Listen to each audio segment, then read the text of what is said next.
Poles on the trails, friend or foe. Trail running is about connecting with nature, pushing limits and embracing the challenge. As trails get steeper and distances grow longer, runners constantly seek an edge. Enter trekking poles, once relegated to hikers, now a common sight on ultra-distance trails.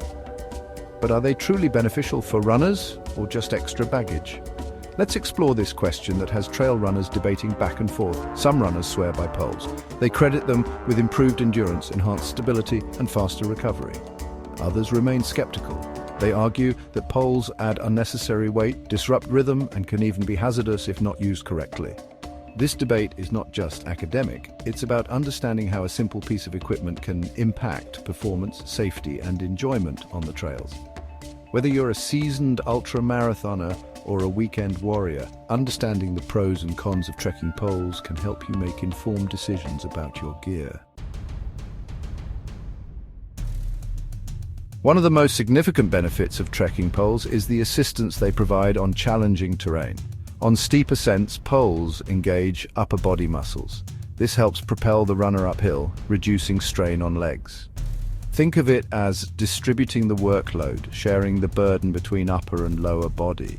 This can be a game changer, especially during long races. On descents, poles offer stability and control. They act as shock absorbers. This reduces impact on joints.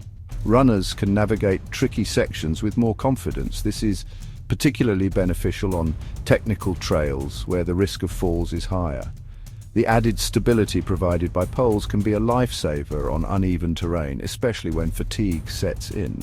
By providing 2 extra points of contact, poles help runners maintain balance and avoid stumbles.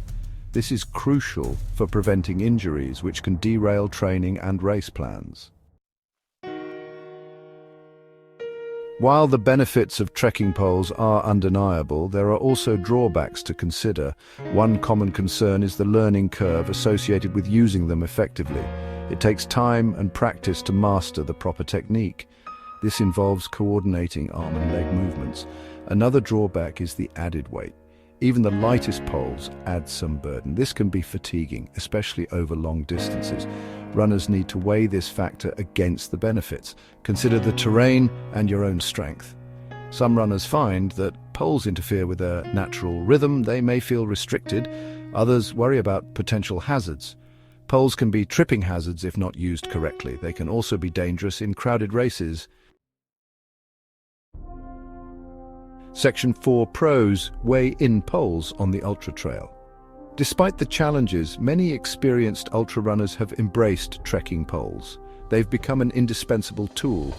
Top athletes credit poles with boosting performance.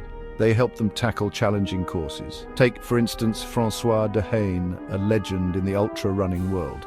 He's a vocal advocate for poles. He credits them with helping him achieve record-breaking times in grueling races like the Ultra Trail du Mont Blanc.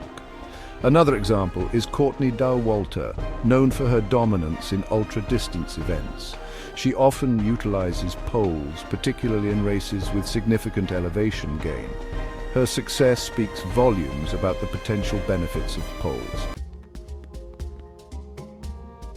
Section 5, the final verdict: to pole or not to pole. So are trekking poles a game changer for trail runners? The answer, like many things in life, is not a simple yes or no. It depends. Factors to consider include terrain. On hilly or mountainous terrain, poles offer a significant advantage. Distance for longer races, the benefits of reduced fatigue and increased stability are more pronounced. Personal preference, some runners adapt to poles easily while others find them cumbersome. The best way to determine if poles are right for you is to experiment. Try them on different trails. Pay attention to how your body feels. Don't be afraid to ask experienced runners for advice. Ultimately, the decision to use trekking poles is a personal one. By carefully weighing the pros and cons and listening to your body, you can make an informed choice. Whether you choose to embrace poles or rely on your own 2 feet, the most important thing is to enjoy the journey.